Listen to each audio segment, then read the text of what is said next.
오늘 우리에게 주시는 말씀은 요한복음 11장 17절에서 27절 말씀. 요한복음 11장 11절에서 27절 말씀. 요한복음 11장 17절에서 27절 말씀을 합독하시겠습니다. 읽겠습니다. 예수께서 와서 보시니 나사로가 무덤에 있은지 이미 나흘이라. 베다니는 예루살렘에서 가깝기가 한 오리쯤 되매 많은 유대인이 마르다와 마리아에게 그 오라비의 일로 위문하러 왔더니 마르다는 예수께서 오신다는 말을 듣고 곧 나가 맞이하되 마리아는 집에 앉았더라. 마르다가 예수께 여짜오되 주께서 여기 계셨더라면 내 오라버니가 죽지 아니하였겠나이다. 그러나 나는 이제라도 주께서 무엇이든지 하나님께 구하신 것을 하나님이 주실 줄을 아나이다. 예수께서 이르시되 내 오라비가 다시 살아나리라. 마르다가 이르되 마지막 날 부활 때에는 다시 살아날 줄을 내가 아나이다. 예수께서 이르시되 나는 부활이요 생명이니 나를 믿는 자는 죽어도 살겠고 무릇 살아서 나를 믿는 자는 영원히 죽지 아니하리니 이것을 내가 믿느냐. 이르되 주여 그러하외다. 주는 그리스도시요 세상에 오시는 하나님의 아들이신 줄 내가 믿나이다. 아멘. 복된 주일 새벽을 하나님께 주님께 엎드리는 기도로 나오신 모든 충현의 성도님들을 축복하고 또 이 시간 우리 주님께서 그 말씀 가운데 크신 은혜로 채워주실 줄을 소원하고 또 소망합니다. 예수님께서 사랑하시던 나사로가 병든 끝에 죽었습니다. 제자들을 비롯한 많은 사람들이 예수님께서 즉시 나사로에게 가실 것이라고 생각했습니다. 나사로는 예수님께서 사랑하시는 사람이었기 때문입니다. 사랑하는 사람의 죽음을 애도하는 것, 그리고 그 유가족을 위로하는 것은 인간적으로 마땅한 도리입니다. 그런데 예수님께서는 나사로의 죽음을 아셨음에도 계시던 곳에서 이틀을 더 머무르셨고 나사로가 죽은 지 나흘째가 되어서야 베다니에 있는 나사로의 집에 이르셨습니다.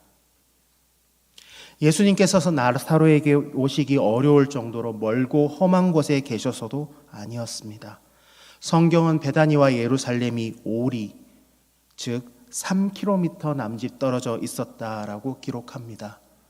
빠른 걸음이면 한두 시간 정도면 도착할 수 있는 거리였습니다.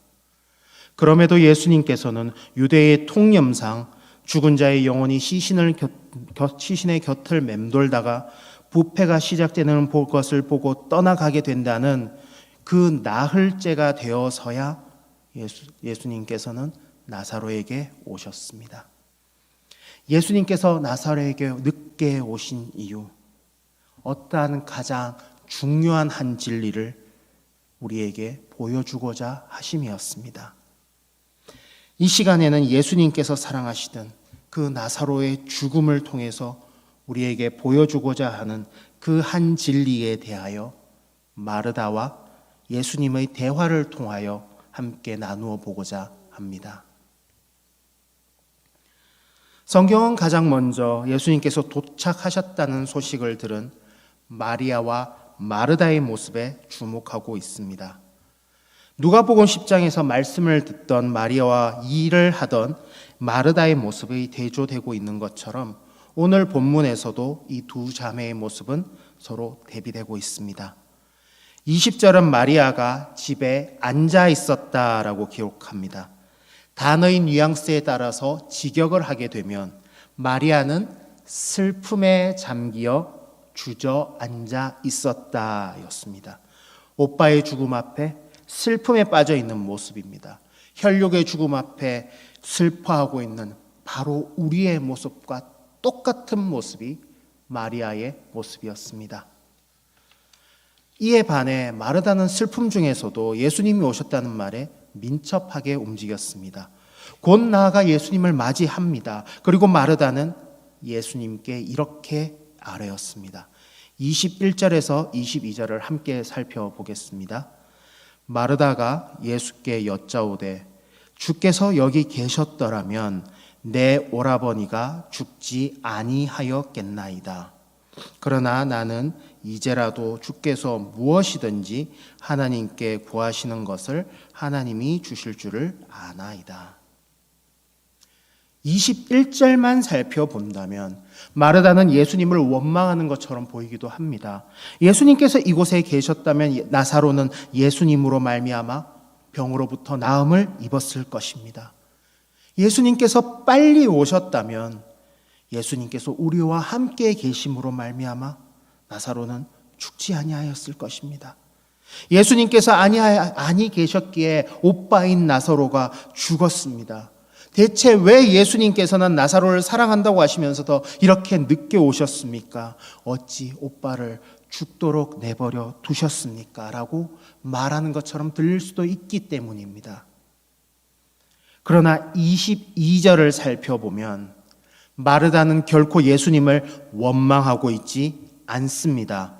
앞선 21절은 오빠의 죽음으로 인한 마르다가의 슬픔을 예수님께 토로하고 있는 것입니다. 마르다는 홀로 슬픔을 묵상하고 있는 것이 아니었습니다. 그 슬픔까지도 예수님께 가지고 나왔습니다. 슬퍼도 예수님 앞에서 슬퍼하고자 하였고 위로를 받아도 예수님의 위로를 받고자 나왔습니다. 뿐만 아니라 마르다는 슬픔과 더불어 소망도 예수님께 가지고 나왔습니다. 나사로의 시신이 부패하여 냄새가 나기 시작하는 그 상황에서도 마르다는 예수님께서 무언가를 하실 수 있으리라는 소망으로 나왔습니다. 막연하게나마 예수님께서 예수님이시기에 무언가를 해주실 수 있으리라는 믿음으로 예수님께 나왔습니다. 죽음이라는 인간으로서 어떠한 것도 할 수 없는 절망적인 상황에서도 예수님이라면 이 믿음으로 예수님을 신뢰하며 나온 사람이 마르다였습니다. 앞서 언급했던 누가복음 10장의 일에만 몰두하고 있던 마르다의 그때 그 모습으로부터 훌륭한 제자의 삶, 칭찬받을 만한 믿음으로 변화된 마르다의 모습입니다. 성경에 관심을 기울여 자세히 묘사하고 있는 이유입니다.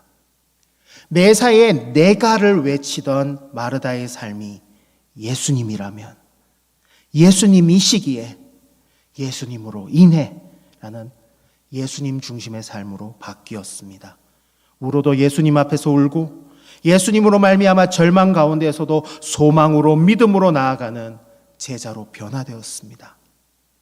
마르다처럼 예수 그리스도를 신뢰하고 의지함으로 마르다처럼 제자로 변화되는 저와 여러분이 되길 소망합니다. 마르다의 믿음을 보신 예수님께서는 내 오라버니가 살아나리라 라고 말씀하셨습니다. 하지만 마르다는 예수님의 이 말씀에 대하여 마지막 날 부활 때에 나사로 오라버니가 다시 살아나리라는 것은 저도 알고 있습니다 라고 대답했습니다. 마르다는 예수님의 말씀을 정확히 이해하지 못했습니다. 예수님께서 죽은 나사로를 지금 다시 살리시겠다고 말씀하고 있건만 마르다는 예수님께서 자기를 위로하고 있다고 생각했습니다. 최후 심판 때 부활하여 볼 것이기에 그것을 기대하라라는 말씀으로 여겼습니다. 세상적인 지식과 논리에 따르다면 마르다의 이 결론은 타당합니다. 이제껏 죽은 사람이 살아난 적은 없었기 때문입니다. 막 죽은 것도 아니라 시신이 부패하기 시작할 정도의 상황이라면 결코 부활을 상상하기는 쉽지 않습니다. 따라서 최후 심판의 그날 믿는 자를 무덤에서 일으키시는 하나님의 공의로운 심판을 떠올리게 되는 것은 어찌 보면 당연한 일입니다. 더구나 이러한 말들이 유대 문화에서 유가족을 위로하는 전형적인 말이었기에 마르다의 반응도 이해가 갑니다. 그렇게 예수님께서는 마르다를 꾸중하지 않으시고 부활과 영생에 대해 다시 한번 말씀해 주셨습니다. 나사로의 죽음을 통해 선포하고자 하신 부활과 영생의 진리와 하나님의 영광을 드러내실 것임을 나타내셨습니다. 이 말씀이 기록된 25절과 26절을 다 함께 다시 한번 읽어보도록 하겠습니다. 예수께서 이르시되 나는 부활이요 생명이니 나를 믿는 자는 죽어도 살겠고 무릇 살아서 나를 믿는 자는 영원히 죽지 아니하리니 이것을 내가 믿느냐. 예수님의 이 말씀은 오늘 본문은 물론 요한복음 전체에서도 신학적으로 대단히 중요한 의미를 가집니다. 부활과 영생에는 두 가지 종류가 있다는 것입니다. 먼저 죽어도 사는 육신의 부활로서의 부활이 있습니다. 마르다와 마리아의 눈앞에서 예수님께서 나사로를 일으켜 세우심으로 보여주시고자 하는 표적이었습니다. 그러나 이보다 더 중요한 것은 이 표적을 통하여 보여주시고자 하는 영혼의 영생이었습니다. 우리가 살아있는 동안에 예수님을 믿음으로 말미암아 영원히 죽지 않는 영생이 있다는 것을 보여주고자 하셨습니다. 우리가 이미 잘 알고 있는 것처럼 예수님이 그리스도이신가, 그리고 그분의 십자가 보혈을 믿음으로 말미암아 하나님 아버지와의 관계가 회복되고 하나님의 자녀가 되는 방법이 있다는 것입니다. 예수 그리스도의 십자가 은혜로 영원한 생명을 얻게 되는 영생의 길이 있다는 것을 예수님께서 친히 가르쳐 주셨습니다. 예수님의 영생에 대한 이 말씀은 요한복음의 핵심적인 주제입니다. 앞서 여러 목사님들께서 말씀하신 것처럼 요한복음은 두 부분으로 나뉩니다.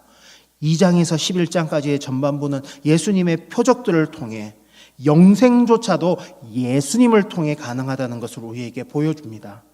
12장부터 마지막까지의 후반부는 예수님의 영광을 통해, 영광의 예수님을 통해 우리에게 영생의 길이 열렸다는 것을 이야기하고자 합니다.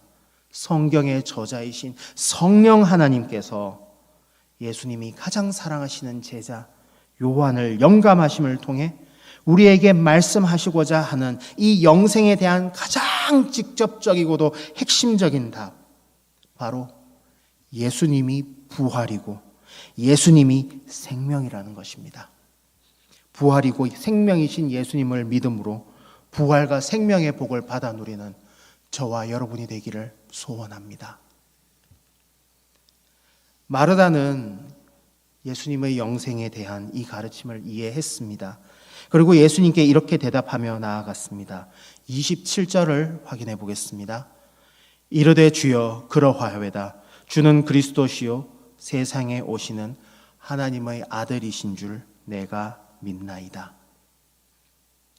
마르다는 예수님께 자신의 믿음을 고백하며 나아갑니다. 마르다는 부활과 영생에 대하여 가르쳐 주신 예수님께 마르다의 눈앞에 지금 계시는 예수님이 그리스도이시고 메시아이시며 하나님의 아들이심을 고백합니다. 학자들은 예수님의 지상 사역 중에서 예수님이 누구신가에 대한 가장 놀라운 고백, 가장 높은 단계의 고백이 바로 마르다의 이 고백이라고 보고 있습니다. 예수님을 기쁘시게 했던 주는 그리스도시요 살아계신 하나님의 아들이시다라는 베드로의 고백보다도 더 완전한 고백이라는 것입니다. 예수님의 십자가와 부활을 보고 난 후에야 자신의 고백의 의미를 깨닫게 된 베드로와는 달리 마르다는 부활이자 생명이신 예수님에 대하여 그 자리에서 솔직하고 진심 어린 믿음으로 예수님께 아뢰며 나아갔기 때문입니다. 참 하나님이자 참 사람이신 중보자 예수 그리스도를 나의 삶으로 영접하는 믿음의 고백이자 예수님을 기쁘시게 하는 고백이기 때문입니다. 오늘 하루 주님을 예배하고 찬양하며 나아가는 저와 여러분의 모든 순간이 주는 그리스도시요 세상에 오시는 하나님의 아들이신 줄을 내가 믿나이다 라는 믿음으로 충만하기를 소원합니다. 결론의 말씀을 드립니다. 예수님을 믿는 믿음으로 나아갈 때 예수님께서 우리의 삶을 변화시켜 주십니다. 위로를 넘어 평강을 허락해 주시고 문제보다 훨씬 큰 주님이심을 보여주십니다.